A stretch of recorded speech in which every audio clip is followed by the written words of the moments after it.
સુરતમાં વરસાદને લઈને ડિઝાસ્ટર મેનેજમેન્ટ એલર્ટ મોડ પર આવ્યું. સુરતમાં આજે 22 જુલાઈના રોજ ભારે વરસાદ અંગે રેડ એલર્ટ જાહેર કરવામાં આવ્યું. આવતીકાલે યલો ઝોન રહેશે અને આગામી 27 જુલાઈ સુધી વરસાદી માહોલ જળવાઈ રહેશે. સુરત જિલ્લામાં સરેરાશ 3.79 ઇંચ વરસાદ નોંધાયો, જેમાં પલસાણામાં સૌથી વધુ 7.44 ઇંચ વરસાદ પડ્યો. સુરત શહેરમાંથી અસરગ્રસ્ત 137 લોકોને સુરક્ષિત સ્થળે ખસેડવામાં આવ્યા. સુરત શહેરની ભેદવાડી ખાડી ભયજનક સપાટી વટાવી ચૂકી છે અને માંડવી તાલુકાનો કેવડી ડેમ એલર્ટ સ્ટેજ પર છે.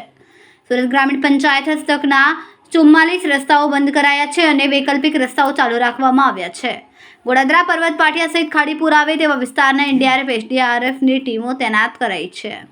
નાયબ મામલતદાર સાજિદ મેરુજી, કલેક્ટર કચેરી સુરત. ભારતીય હવામાન વિભાગ દ્વારા આજે 22 જુલાઈના રોજ ભારે વરસાદ અંગેનું રેડ એલર્ટ છે. આવતીકાલે યલો ઝોનમાં છીએ અને 27 તારીખ સુધી વરસાદી માહોલ રહેવાનો છે. આજે 22, 23, 24 અમુક છૂટાછવાયા સ્થળોએ અત્યંત ભારે વરસાદ પણ પડી શકે છે.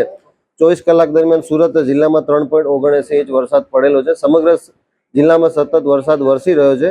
પલસાણામાં સૌથી વધુ 7.44 ઇંચ છે. સુરત શહેરની અંદર 137 લોકોને સ્થળાંતર કરાવીને સલામત સ્થળે ખસેડવામાં આવેલા છે. સુરત શહેરની અંદર ભેદવાડ ખાડી ડેન્જર લેવલથી ઉપર છે. તેમજ સુરત ગ્રામ્યમાં માંડવી તાલુકામાં કેવડી ડેમને એલર્ટ સ્ટેજ પર રાખવામાં આવેલો છે. સુરત ગ્રામ્યમાં પંચાયત હસ્તકના 44 રોડ રસ્તા બંધ છે, જેના વૈકલ્પિક રસ્તા ચાલુ છે.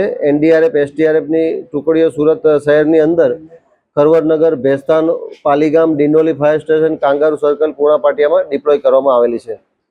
કેમેરામેન સેનલ વિરાણી સાથે વિશાલ છેઠા, માનવ પ્રભા ન્યૂઝ, સુરત. અમારા વિડીયોની નવી અપડેટ મેળવવા માટે સબસ્ક્રાઇબ કરો માનવ પ્રભા ન્યૂઝ ચેનલને. બેલ આઇકન ક્લિક કરો લેટેસ્ટ વિડીયો સૌથી પહેલા મેળવવા માટે.